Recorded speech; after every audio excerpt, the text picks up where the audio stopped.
m'appelle Manger à lunettes. Ça fait environ 2 ans que j'expérimente les outils d'IA. J'ai commencé sur les plateformes comme Animon, Sora ou Midjourney. Et depuis le début de cette année, je me suis formé à l'interface Comfy UI. Le clip du début, c'est le résultat de plusieurs étapes, de la sélection des photos jusqu'au montage. Donc voici quelques photos qui ont été utilisées dans le clip. Bon, pas toutes, hein, c'est une sélection, hein, en fait, en fonction des rendus. Voilà, j'ai fait quelques photos sur la ville. Comfy UI, c'est une interface pour piloter des modèles d'IA génératifs sous forme de graphes plutôt qu'un simple champ de texte. Chaque brique, un node, fait une seule tâche: charger une image, appliquer un style, générer une vidéo. On les relie entre eux comme un schéma électrique.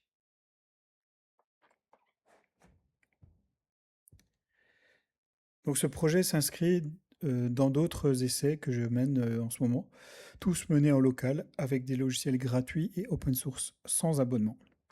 J'ai choisi mes propres photos de Colmar et des images conservées aux archives municipales de la ville, pour faire dialoguer le présent et le passé de la ville à travers la peinture.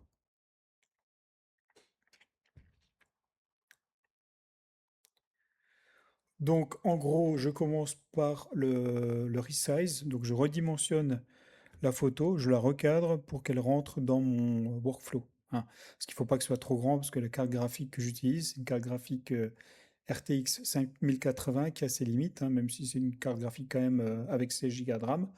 Voilà, c'est pas trop mal, mais je suis quand même limité, donc c'est pour ça qu'il faut que je commence par faire un resize, redimensionner l'image que j'ai prise ou que j'ai sélectionnée. Ensuite, une fois que j'ai donc sélectionné l'image, je vais lui appliquer ce qu'on appelle un LoRa.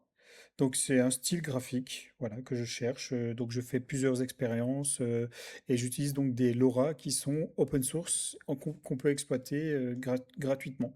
Et donc ces LoRa, on peut aussi les créer nous-mêmes. Donc créer un propre style qu'on peut appliquer à une photo ou à une vidéo. Voilà. Ensuite, une fois que j'ai créé ce style, en fait, je vais donc passer par une étape qui s'appelle donc c'est un peu une sorte de d'IA qui va me décrire l'image pour préparer le prompt pour l'animation. Voilà, donc j'ai des éléments en anglais, il va analyser l'image et à partir de ce texte, je vais donc l'adapter pour créer l'animation. Voilà, donc ça c'est la phase 4, donc l'animation. Donc pour l'animation, j'utilise donc à partir de cette description, l'IA va animer l'image. Donc voilà, après, bien sûr, je lui donne des indications aussi par rapport au rendu que je veux, l'aspect artistique, graphique du rendu de l'animation, quoi. Sachant qu'une animation, faut compter environ 6 à 10 minutes par rendu, quoi. Voilà. Une fois que j'ai donc fait cette étape, je dois passer par un polissage, donc un workflow qui va polir, en gros, en fait, il va améliorer la qualité de l'animation, il va augmenter la fréquence d'image et va aussi faire un upscale, donc il va augmenter la résolution pour que je puisse avoir une matière de très bonne qualité pour la post-production, donc pour le montage.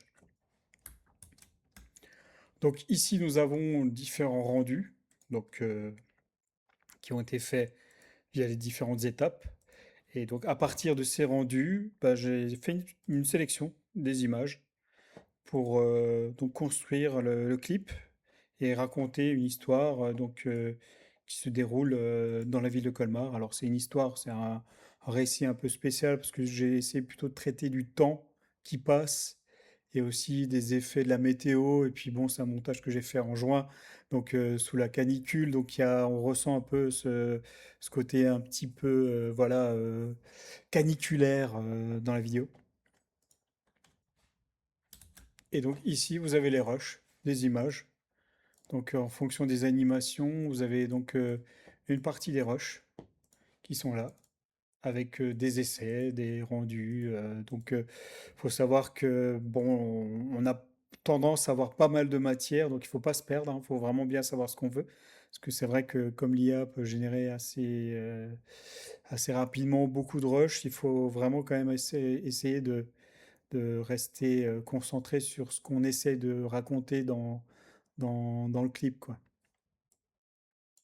À partir du moment où j'ai donc mes rushs, je vais les monter sur le logiciel DaVinci Resolve, voilà, en les sélectionnant et puis en essayant de faire un montage qui raconte une histoire quand même, hein, même si ça reste un clip expérimental. L'idée du clip, c'était plutôt de raconter un petit peu la ville de Colmar à travers ses archives, faire des expérimentations sur les rendus.